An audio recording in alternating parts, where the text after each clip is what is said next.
Hi, everyone, and welcome to Inside Unreal, a weekly show on Twitch where we learn, explore, and celebrate everything Unreal. And hi, everyone who's watching from Party Royale. Exciting to have you here. This is our annual year in review live stream where we look at the exciting happenings in the last year in the Unreal Engine and Epic Games communities. I'm your host, Victor Broden, and joining us today from the comforts of our own homes are Tim Sweeney, Epic CEO and founder, Brian Karras, Technical Director of Graphics, Grayson Edge, Senior Cinematic Designer, and last but not least, Amanda Shade, Fellow Community Manager. Welcome all to the show today. We have plenty of exciting topics to talk about, but first I would like to let everyone know in chat that you can submit questions for our guests today at twitch.tv/Unreal Engine. And now let's dive into today's first topic. I think without question, the hottest topic in the games industry today, or this year, is the release of next-gen consoles, which brings many advancements in hardware and core technologies. We know that lots of studios are already shipping next-gen games with Unreal Engine 4. And I'd like to talk a little bit to you all about what is it about the next-gen consoles that has you the most excited about the future of the games industry? I can go on that. Immersion, for me, is going to be something really cool. I think that the amount of immersion and realism in video games is really exciting, and the amount of technology that's behind that. I think that, when I was younger, there was a lot of things I wanted to see with video games, and I feel like we're now just getting into that area where it's just becomes very realistic and very immersive and very cool. So I think there's a lot of really exciting stuff for the player, but I also think for creatives, I think there's a lot of great stuff as well. It's inspiring to create. I'll have to hold myself off from nerding out too much, but there's a lot of great advancements that happen in this hardware that is enabling a lot of new software techniques. The RDNA architecture for the GPUs for these new consoles is great. The amount of power is just as far as the pure like teraflops that these things can push out is a very big step from what we had before. The fact that we've got some real like full powered CPU cores opens up a lot of possibilities from the gameplay code perspective. It'll be a lot less trouble for us to ship games that would have been fine on a PC but would have struggled on a console. Now that we've got real CPU cores that would be similar to what you have on the PC, making something that can work across both is going to be a lot less difficult. And then, of course, the other major change is the SSD hard drives and the I/O infrastructure supporting them. Like being able to stream with the extremely low latency and high bandwidth off of those drives enables, the obvious things of less load times, which really helps gameplay. Just as a gamer, being able to die and then reload immediately. That's pretty cool. Not having to wallow in your so much better. But it also enables things that aren't just that sort of like typical like load screen. How long is my load screen? But it enables us to be able to move things in and out of RAM very quickly and a lot. So like what used to be such a critical component, which is how much RAM did the machine have, is still important. How much working RAM you have still matters. But it matters a lot less if you can cycle things in and out of RAM from the drive.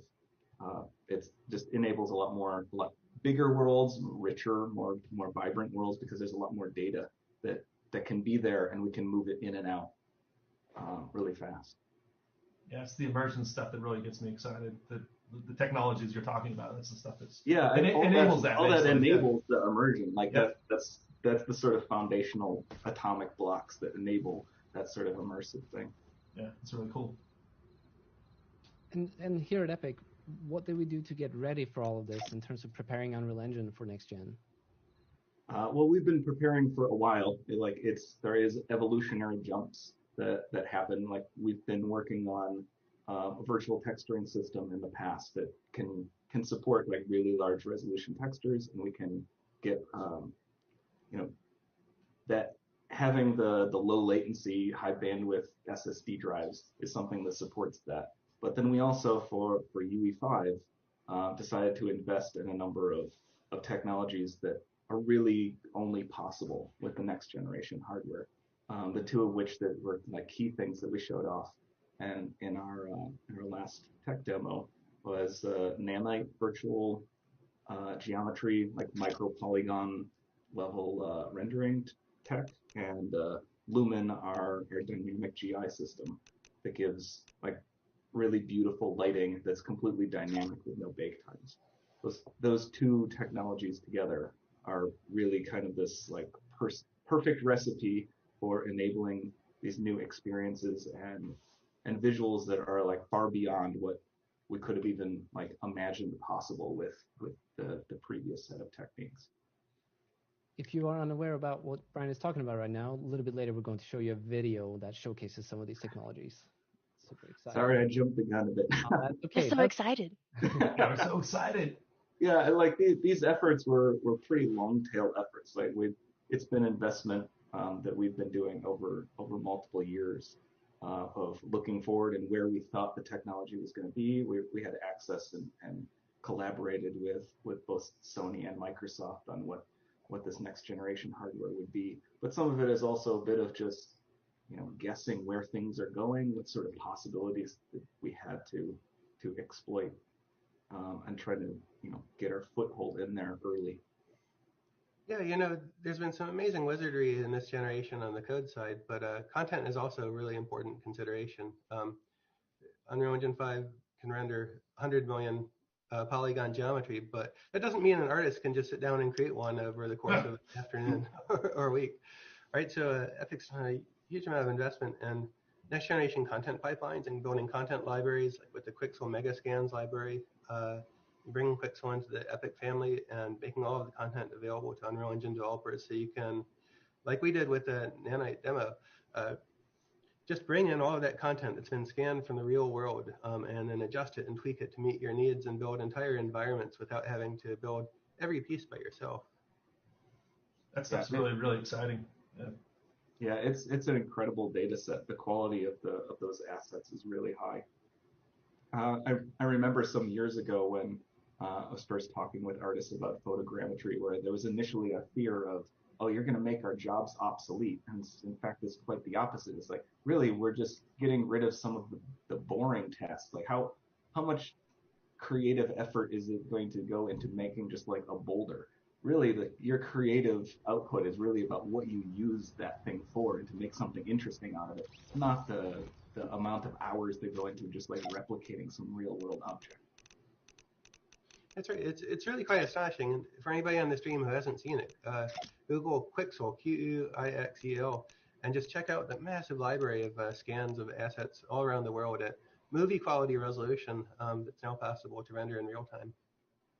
Yeah, and they keep adding more and more all the time. It's really, really incredible seeing all the work they're doing. Using real-world scans, in fact, so they're actual real-world items. We're going to go back a little bit to talk about Unreal Engine 5 in just a bit.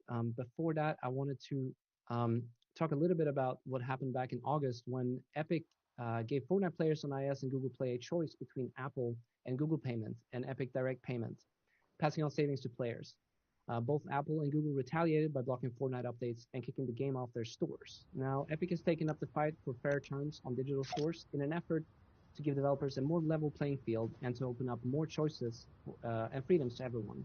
Tim, would you want to give us a little bit of information on what all this is about? Sure. This is one of the most important things that we've done in our history. All developers kind of live under the thumb of Apple and Google, who exert total control over the supply of apps for iOS and Android. And they do this in slightly different ways. Apple by explicitly banning all competitors, and Google by just making it harder to install competing software. But this is a fight for the entire game industry and the future of the industry. If these monopolies can not only control the supply of games, but also control curation and say that entire categories of new applications like xCloud and NVIDIA's GeForce Now and Google Stadia cannot exist on iOS devices, then it's going to be a really bleak future for everybody who is a creator of any sort. So we decided to fight this. And you might have heard of the code name that was leaked at some point. It was called Project Liberty internally. And our aim is to really change the status quo and open up the app stores on mobile platforms so that all developers have an equal chance. And every component of the ecosystem, from payments to stores to engines and friend services and everything else, can compete freely, resulting in better deals for developers and better deals for consumers as well. This effort launched back in August, but we've already seen some major changes in the mobile ecosystem. Apple lowered their revenue share from 30% to 15% for developers who make less than $1 million a year. That's really interesting because it means that it's about 98% of developers benefit from that. But only about 5% of purchases are made from the games sold by small developers. So it really doesn't do anything to explore competitive pricing.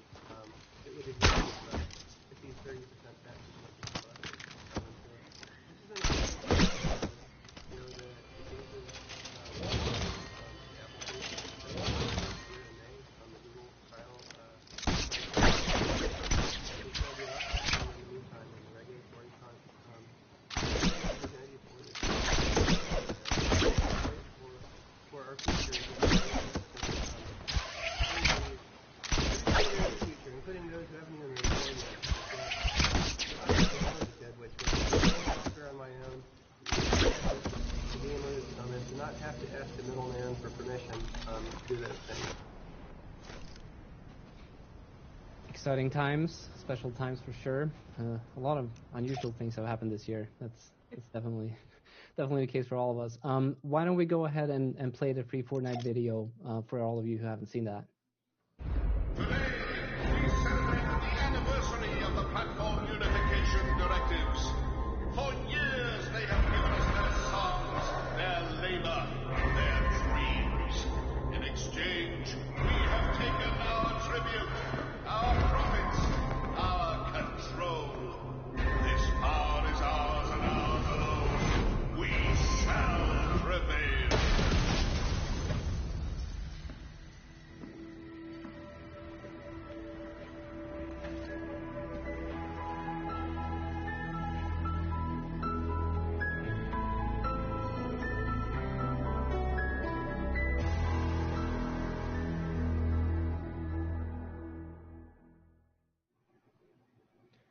Interesting references there.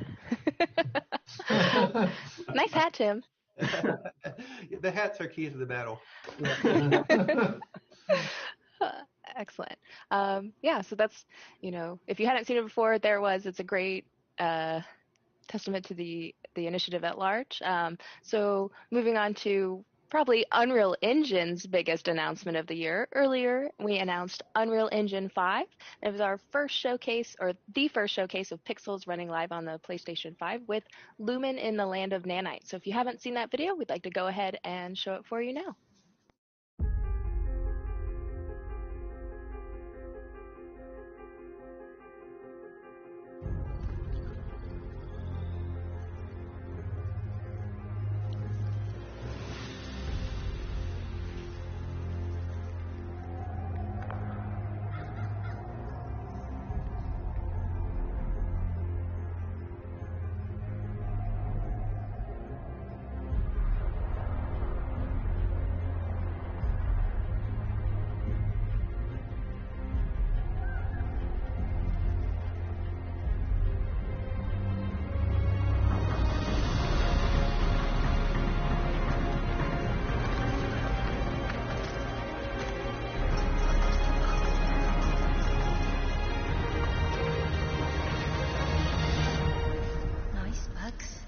It might be.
So the demo showcases both the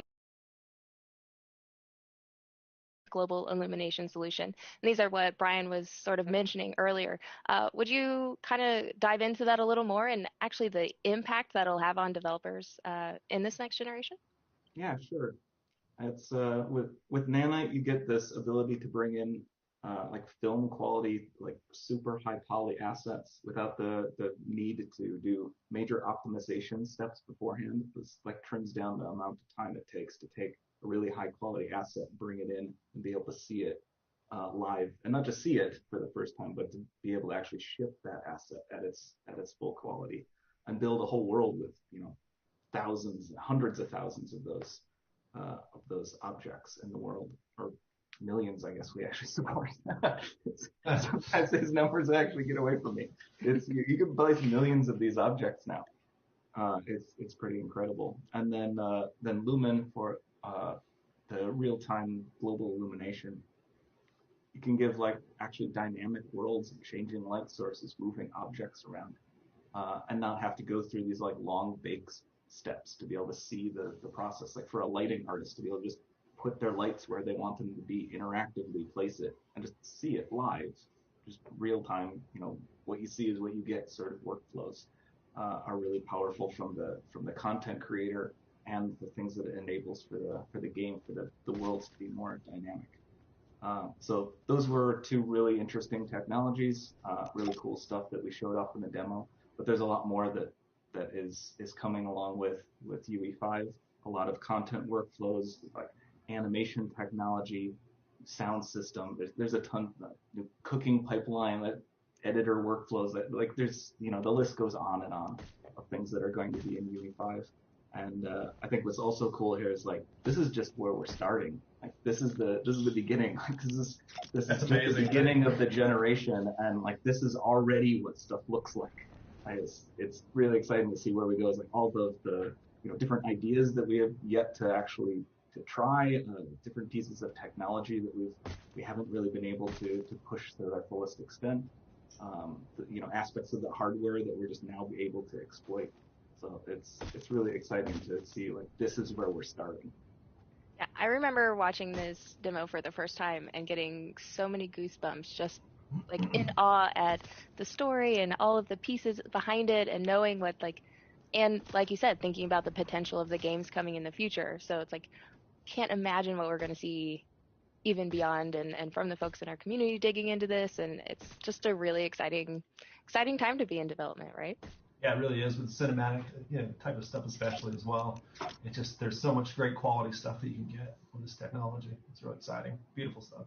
Yeah, a big aspect of what we're driving for UE5 is this sort of like just works as a pillar of the engine. Like we want to make it so that a content creator can make their assets, make their content in the way that is easy for them to make.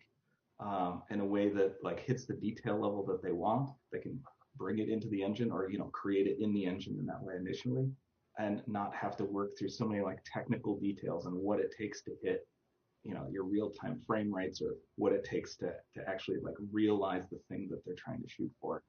Try to like minimize that gap between what they imagined or what was easy for them to create and what they could ship, and like shrink that gap down to as small, or if nothing at all, as possible, so they could just create the thing and ship the thing.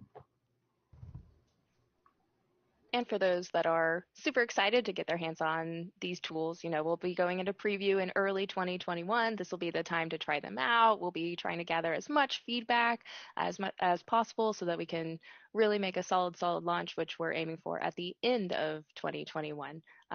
Also, in line with our UE5 announcements, we did revise our royalty system, to requesting only 5% once $1 million is earned. Tim, would you give some feedback on like what inspired us to make this change? It's a pretty significant jump from our old system. Yeah, it was a funny process. Somebody suggested Epic exempt the first $100,000 of revenue from royalties on Twitter, just because of the difficulty of being an indie developer and getting a game off the ground. So like I brought that into a meeting, and the team talked about it, And Dan Vogel, who's extraordinary engineer and very analytic, said, "Why only $100,000?" We had a long discussion about what is the threshold at which like a developer is actually still struggling. If you're one person, $1 million is a lot, but if you're a team of 10 or 15 people working for a year or two, then it might not be a lot at all. And so we settled on that number eventually. And guess what? It's being validated because Apple now changed their terms to give these sub-$1 million indie developers a special deal as well. And so I think this is a great deal and kind of a great direction in the industry to acknowledge the challenges of companies launching their businesses and to really support them this way. Coming from once being on a small indie team and at the time of launch realizing that, oh wait, now we actually have to send money to people because we are actually about to do this, right? And then knowing that, oh no, it's only if we succeed that we actually have to worry about this, right? And so if you're using, say, Unreal Engine and Blender, you can just develop your game, ship it, and if you succeed, and succeed pretty well, I would say, hitting that $1 million bar. And at that point, you can actually start, maybe potentially bring in someone to help you with all of that instead of just being, a couple of scrappy developers who just want to make awesome games. It's super exciting. Grayson, you touched on it a little bit briefly, but the cinematics, I think it's impossible to talk about, 2020 without mentioning virtual production. And to kick off this conversation, I want to mention that small little nice anecdote that got brought to us, which is the fact that the first use of virtual production was actually back in 2001 when Spielberg used Unreal Tournament to block out shots for the movie AI. I thought this was an amazing anecdote. I have no idea about this. And it's cool to see how far back people have actually been thinking about the possibility that we are now today seeing become reality. Yeah, there's some really exciting things going on there. And I feel like, obviously, virtual production, there's a lot of different definitions of virtual production. And I've always kind of thought of where the real world and the digital world meet in many ways. And I think that it's a cool space to work in because, especially for things like previs, it obviously has much larger applications than that in terms of final pixels out of the engine. But I do think that previs is a very, very powerful tool, especially for filmmaking. And having done, very minimal directing at Epic or working on cinematics and different events and things, I feel like very quickly being able to determine what you're going to make, have a lot of people look at it and agree upon that thing is really important. And so I feel like this is a very base level of virtual production. I think it's very, very powerful to be able to present people your ideas clearly in a form that that they can understand. And I think it's I think it's really it's a really powerful tool. The engine, you basically using the engine for those type of things is really awesome. And so there's a lot of different applications for virtual production with the engine, and we can talk about that a little bit more as we go on here. But yeah, suffice to say that I think there's a lot of exciting things happening in the space right now, and I think being creative, I think it kind of like Brian was mentioning earlier too, really helps you realize your vision of things and see these things and then start to build on them very quickly. Kind of jumpstarts you in a lot of ways.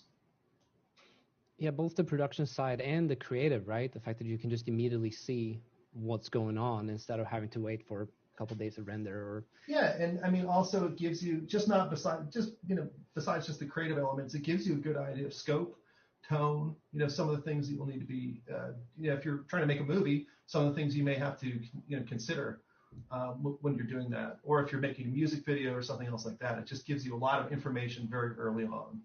And it's for me, it's very easy to jump in the engine and develop stuff like that and just start to get the idea of what we're doing with something. Yeah, so. Getting past that just blank sheet of paper sort of problem, getting things up. Yeah. Well, that's just the beginning of the pipeline when you're visualizing the movie. Then you go and produce it. A lot of these productions are now using Unreal Engine for real-time rendering of backgrounds. So as the director is looking through the camera, they're filming an actor in front of, instead of a green screen, an LED panel displaying exactly what's happening in the movie set around them. And actors can look around the set and see exactly the environment they're in. And so it gets kind of back to the magical movie production era before computer graphics were introduced at all, in which a large part of the magic of a movie comes from improvisation of the set, on the director looking through the camera and finding a shot that wasn't necessarily planned out, and making the magic that way. And then at the very end of that process, you have digital assets for this entire production, which open it up to really easily applying the same meshes and textures and characters in games, or in any sort of experience that you might want that's interactive or digital. And Fortnite has had some crossover events where you have Star Wars characters pop in, or Marvel characters, or John Wick. But the next phase of this is a seamless pipeline from movies and television shows and other creative works into games, without delay and with mass community participation.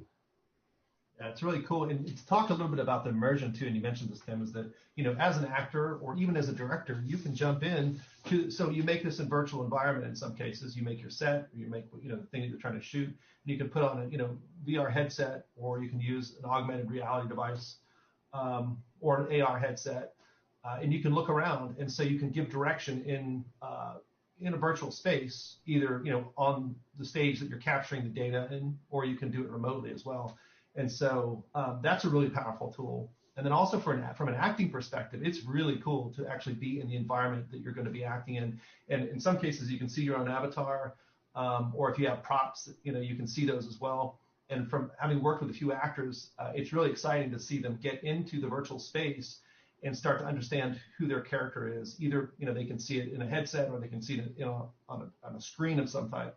But it really starts to help you get into character. And so, interestingly enough, that process makes a lot of acting emergent, and we get a lot of really creative, great stuff out of being those characters, being in that world that we didn't ever have planned, which is just kind of a lot of fun to watch happen. Yeah, and the same is true for those LED wall stages. I got the privilege to see a couple of them firsthand, and it's pretty incredible just seeing standing in those volumes, Yeah, in those backdrops. There could be points there where it even confuses your own brain, like, where are you? But there was, I just had, when I was standing at one of them, I just needed to take this selfie shot. Like, you have to see this, and that selfie shot just looks like I'm in another place. Yeah, you get the light coming off the screen, Yeah. so it automatically grounds you in the environment, which is cool. You get the sense of presence that you can when you're using a virtual reality device?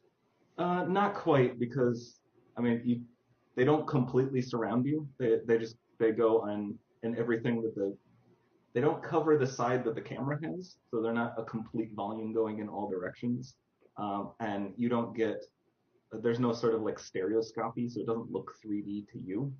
So it doesn't have quite the same presence, but the key thing is that it's lighting everything properly. That's the thing that the camera really wants to pick up. But it's certainly better than standing in front of a green screen, because that doesn't look like anything at all. Yeah, the lighting. You get the full presence of getting, everything moves and parallaxes, and you can see everything in 3D. But it does feel like you're there. And the nice thing is that if you would be acting against another actor, they're going to actually be there, as opposed to seeing them through VR headset. And you can hold props, and all that stuff is going to be physical to you. So I think it's a major step up from the. I'm not an actor, but standing on those stages, that's what it felt like to me. And usually there's also an element too in the foreground with the actor that can be physical traditional set, and then you have the digital background. So it is pretty cool to see all that come together. Well, it just makes the whole process more collaborative too, right? Everybody's talking about the experience and the shots and the takes in the moment versus having to pass it through different parts of the pipeline. And yeah, that gets really interesting too with multi-user and being able to have, in some cases, you're all interacting in the same space. And you can do that there, or you can do it remotely. And that's really powerful as well, that, instead of saying, hey, can we move this light a little bit over there, and somebody having to do that, you can literally reach out and grab a light in a virtual space, and then you can move it, and it will, light in the virtual space and or in the real world. And that's a very cool, that lets people collaborate very easily. This LED screen technology that we're talking about, it was popularized this year by the series The Mandalorian. This was actually large commercial use of in-camera VFX in LED volumes, and it has inspired about 100 stages that will be available in the next year. And so this is sort of a new revolution, new movement, and hopefully, I think all of the sort of indie creators out there are hoping that the technology will, eventually get a little bit cheaper to the point where you can rent a stage, to do your shots for a couple of days and just make it more accessible. I'm very excited to see that. I've seen tons of people even starting to use like their monitors, right? They have a little monitor up and they've set up little action figures and they're starting to use this scene just even on a very small scale. So it transverses a lot of that. Yeah, you can use, off-the-shelf available tracking technology like Steam VR to sort of simulate that camera tracking. And so you can actually do a lot of that stuff already today with your available hardware that you might even have for some of your projects. And it's really cool to see people build this stuff up from a few ideas, and you start adding new ideas to it, and you get some. It's amazing where you can get to with some of that, which is cool. Yeah. And we are really excited to see what the community comes up with in the future. Now, Grayson, you did mention we had talked a little bit about sort of the different use cases for virtual production, and I wanted to go ahead and show something that Weta Digital put together using Unreal Engine. Seth, if you don't mind playing that video for us, please.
Now, for those of you unaware, that entire short was created entirely inside Unreal Engine, which is quite the astonishment, using some of our new fur and hair technology alongside Control Rig, which was used to animate the characters.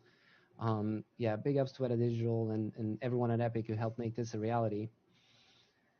On that note of sort of, creating virtual production content or linear media as well as interactive, we also this year released something called the LiveLink Face app, which allows you to use an iPhone to capture facial animation technology, and you can either capture that for playback later or use it directly in real time in the engine. We actually did see a really fun and interesting quick thing that happened. Oh, I should mention the complete demo project, Meerkat, is available on the marketplace for you to download for use with Unreal Engine 426.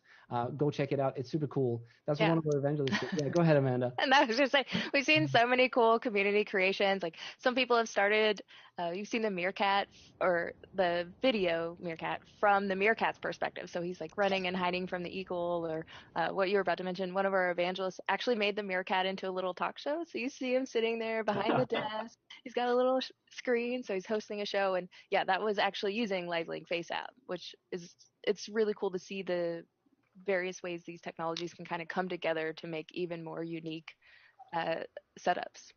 Yeah, the immediacy of that is really cool too. In terms of, in the past, long time ago, we used to have to we have to wait to get the spatial stuff on a character. But now, just seeing it immediately, you get a great read. You can get an idea of emotions, and you can change direction if you need to. But it's a very powerful tool for seeing things right up front, which is cool. If you're excited about this technology, we're going to go ahead and link some docs in chat for y'all. You can go ahead and it's all available right now. Make sure to pop that out. Let's see. There's also been the use case of virtual production inside Fortnite. Does any of you want to talk a little bit about that? Sure, I can talk a little bit about that.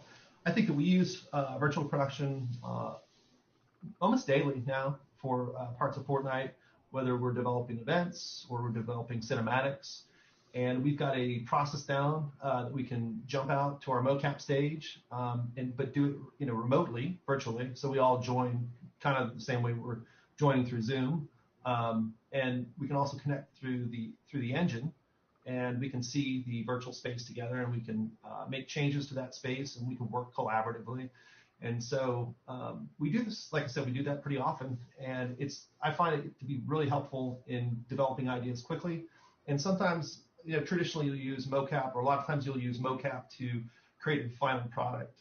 But a lot of times what we'll do is just explore ideas, and kind of like we were talking about earlier, where we can have an actor become an avatar, and you can see their their face moving. And so we may come into a Fortnite sketch or cinematic with a certain idea, and that can change very quickly based on we see something that we like a lot more and a lot better. And so overall, the virtual production tools that we have at the studio allow us to work much more quickly and to be more creative than we've ever been able to do in the past. And I think that we're always developing that technology more for our own teams internally, but also working with outside partners to basically to learn a lot of different parts of things that they're doing, and we want to help them and they want to help us, because it's a bit of a collaborative effort on that stuff. So yeah. Unreal Build virtual production, we actually got to see a few ways different people were using virtual production in their own projects, whether it's from the award-winning director Robert Zemeckis, or how creative director Andrew Jones was using it in The Mandalorian, to a number of other creators that are using these pipelines. So if you haven't seen it, we definitely recommend go watch those videos. We have them all on YouTube, and it's really fascinating to see how everybody's using it in their own unique way and how it's elevating their pipelines. And if you'd like to get started yourself, make sure that you go ahead and check out the virtual production primer that we released. All right, I think it's time to move on. Goes without saying that another big initiative that we actually launched, the initial one was launched over 2 years ago, but last year at GDC 2019, we announced a new version of Epic Mega Grants, which is a $100 million fund that exists for different creators around the world. It launched in 2019, and we have at time of today, we have almost handed out nearly 1,000 talented teams have received grants from the Epic Mega Grant Fund. Tim, would you like to comment a little bit about it? Oh, sure. This is just a way of helping developers who have made some progress but need a boost. With funding, often funding makes the difference between being able to build and expand a team, or get marketing assistance for a game launch, or you feel some critical need, or just have going on without really having a chance to succeed. And so this has been the biggest year for Epic Mega Grants by far, with a much larger dollar amount and a number of grants issued this year than in any past year. I think this was an interesting time, because Unreal Engine usage has exploded, both in game development and all of these other industries. And usage has expanded in academia, so we've been funding a lot of academic projects, of all different sorts. Some at the PhD level and some at the introductory level. This will continue, and it's a great way for Epic to reinvest back into the community. And there's a really big team within Epic supporting it.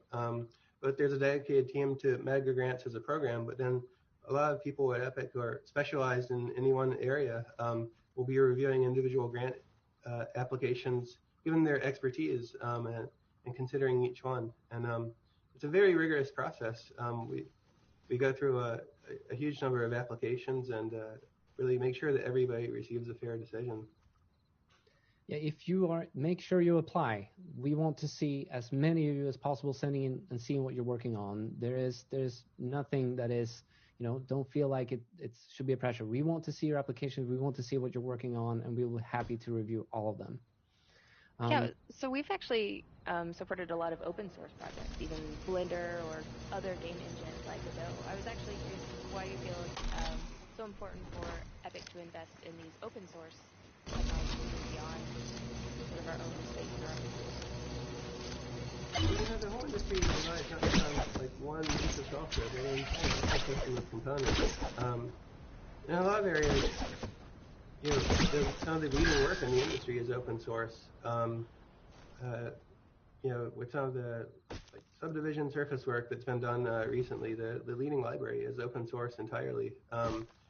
There's now a world-class polygon modeling tool called Blender, which is increasingly used it's been used by indies for a long time, but pros are increasingly adopting it too because it's trying to make faster progress than 3D Studio Max and Maya. So everywhere we can help, that's just something we're eager to assist with. And even Godot, the open source 3D engine that I guess you could say it's a competitor to Unreal, but it's a permissively licensed engine with an incredible set of capabilities. We're really happy to grant them a major mega grant, which will provide a significant amount of funding. And I think there will be many, many more in all aspects of the open source community that is in any way related to the 3D content or digital ecosystems area. Ultimately, better games, better movies, better projects, better everything, right? And so it's really exciting to see. Moving on, I think we'll talk a little bit about